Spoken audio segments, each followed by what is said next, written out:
Hi friends, welcome back. I'm Eleanor. I've seen this video quite a lot on BookTube recently and I thought I'd join in.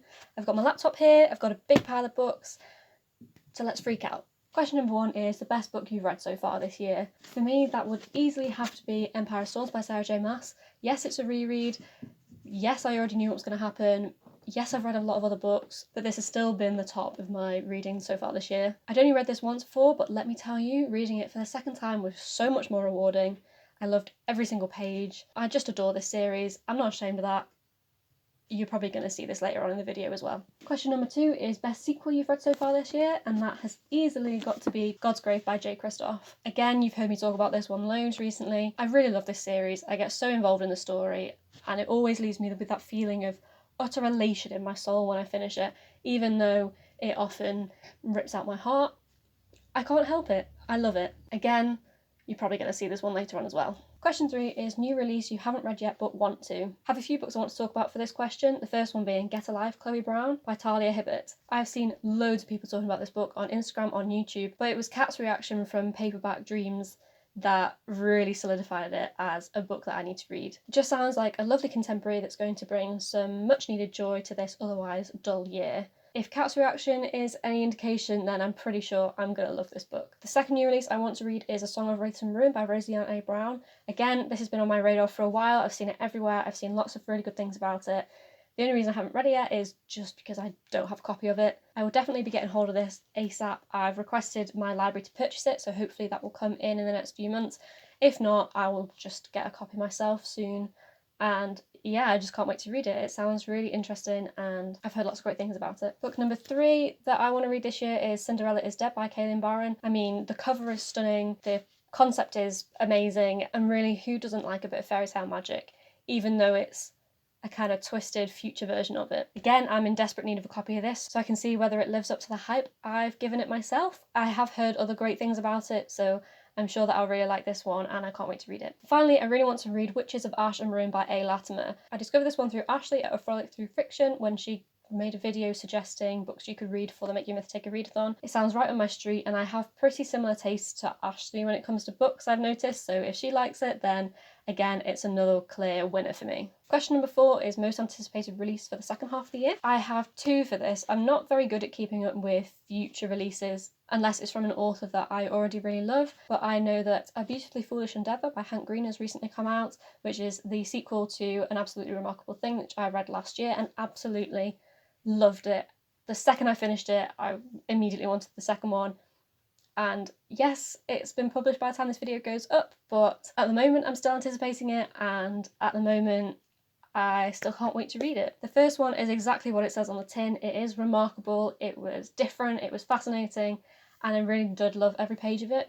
If you've read Sleeping Giants by Sylvia Neuville, then this duology is basically that, but better. It follows a woman who discovers a robot man type of thing and becomes an internet sensation because she is the first one to have discovered them. We go into a bit of sci-fi, a bit of aliens. It's all really fascinating, and if you haven't read it, then I really suggest that you do. My second anticipated release for this year is The Midnight Library by Matt Haig. I've only read one book by Matt Haig so far, and that is How to Stop Time, which is beautiful and just really speaks to my soul. So from enjoying that one, I know I already like his style of writing, and I've been wanting to read other books by him for a while. I actually came across the Midnight Library through the Waterstones newsletter, so I clicked on it and the description immediately drew me in. It's about all the choices you could have made in life, and it involves a library, so what book lover doesn't want to read about a library? And honestly, this concept really speaks to my soul. I have a big issue with nostalgia and choices and regret. I often think of all the turns my life could have taken if I'd made different decisions, and it does kind of haunt me a little bit at night, so this book sounds like exactly what I need. Matt Haig is really good at writing exactly what you're thinking and making you come to terms with the world in a different way. So I really hope that this one does the same for me and maybe helps me work through those weird issues that I have. Question number 5 is biggest disappointment, and that for me was If Cats Disappeared from the World by Genki Kawamura. This cover is so beautiful.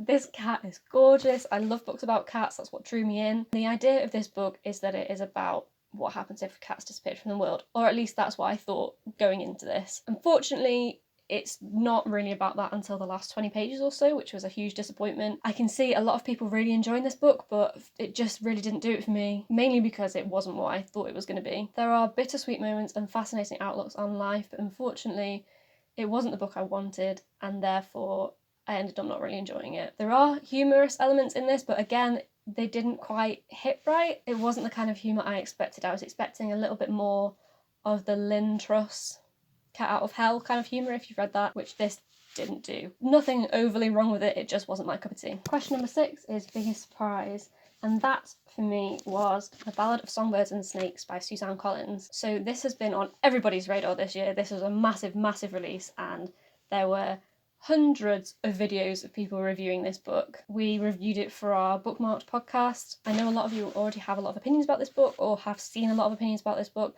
but I still had to bring it into this tag because I was so skeptical about it before it came out, and I was so surprised at how much I enjoyed it when I read it that it's the perfect answer to this question. I was really worried this was going to be a redemption story for Snow, but it is not. Okay, Suzanne Collins pulls no punches in depicting Snow as the cruel character he is. This is unapologetically a villain's backstory, and I loved that about it. Snow is cruel, he's self-centered, he's incapable of love, and he's oblivious to how dastardly his actions are. I really enjoyed the book, and I'm so glad I decided to read it, and I kind of think I'm in the minority of people that enjoyed it actually. I know not everyone was a fan of the writing style, but I really enjoyed it. It kept me interested from the beginning, and although there are bits that I wish we'd read about instead for a Hunger Games prequel, the story that exists in this book is great in its own right. Question 7 is favourite new author, debut or new to you? And for me that is Sarah Henning, author of The Princess Will Save You. This book made me feel seen. It gave me an outlet for the rage I feel as a woman in today's society. It's a really cool feminist read, and yeah, although there are aspects that I thought could have been done better, it still fascinated me enough that I know that I'll read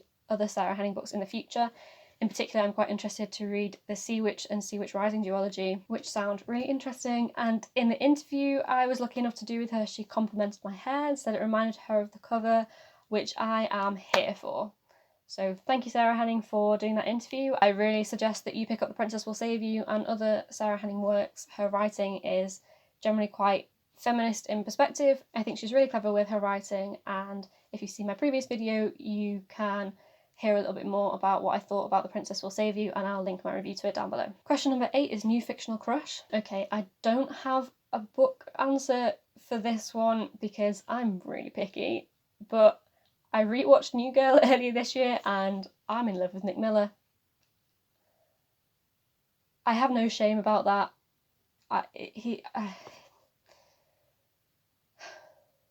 Question number 9 is newest favourite fictional character. I kind of have two, and I've also touched on them a little bit in my previous video, and those are Nesta and Amren from A Court of Mist and Fury / the A Court of Thorns and Roses series. Something about this read really got me into liking Nesta this time. She's feisty and ferocious, and yeah, she's cruel, but I love her character. Her rage and fierceness that drives her soul is so powerful, and I can't wait to see more of her in A Court of Wings and Ruin when we get around to rereading that one. As I said, I also love Amren. I wasn't that bothered about her the first time I read the series, but something about this time, she's weaseled her way into my heart and I can't ever let her go now. Question 10 is book that made you cry. I told you were going to be seeing this one again. It is Empire of Storms by Sarah J Maas. This series elicits such strong emotions in me, and this book in particular is...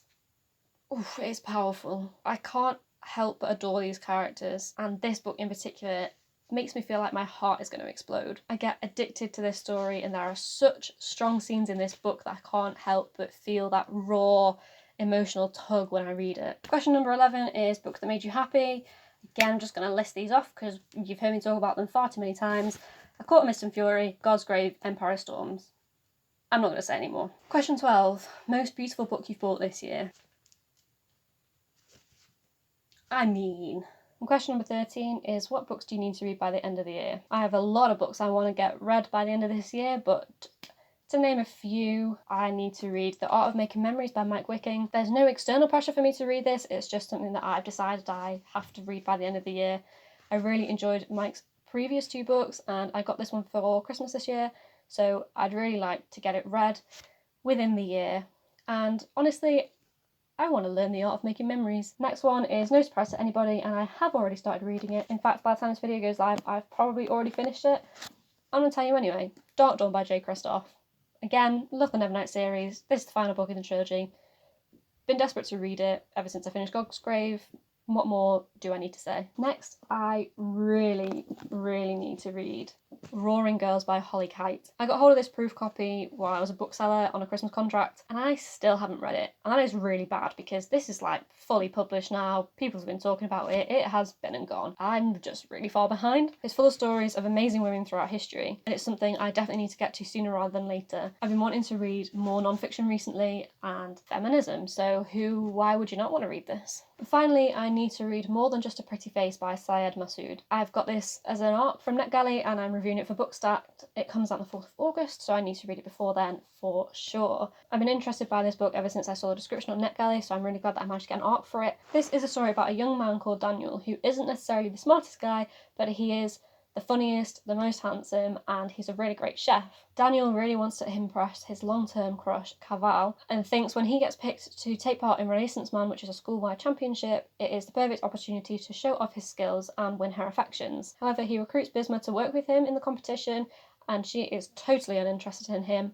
But the more time he spends with her, the more he cooks for her, the more his attitude towards her changes. This concept is quite a familiar one to contemporary as well as fantasy novels, but I love it. I love the competition idea. I love the slow burn romance, and I'm really excited to read this. I hope that it lives up to the expectations that I built in my head. Like I said, I'm going to review this for Bookstacked, so you will be seeing that review from me soon. And of course, I'm sure it will appear in a monthly wrap-up, so you can hear a little bit more about what I thought about it when we get to there. And there we go. That was my mid-year freakout tag. I know you've heard me talk about a lot of those books before, and I know that I repeated quite a few of them, but I haven't had this BookTube channel for very long, and I've only read a limited number of books this year, so I didn't have loads to pick from. I hope you enjoyed the video nonetheless, and I hope that some of these books are of interest to you. Please let me know what your anticipated reads are, what your favourite books of the year have been. I'd really like to talk to you guys about your answers to some of these questions. Thank you so much for watching. I hope you're all safe, and I hope you're all well, and I will see you in the next video. Bye!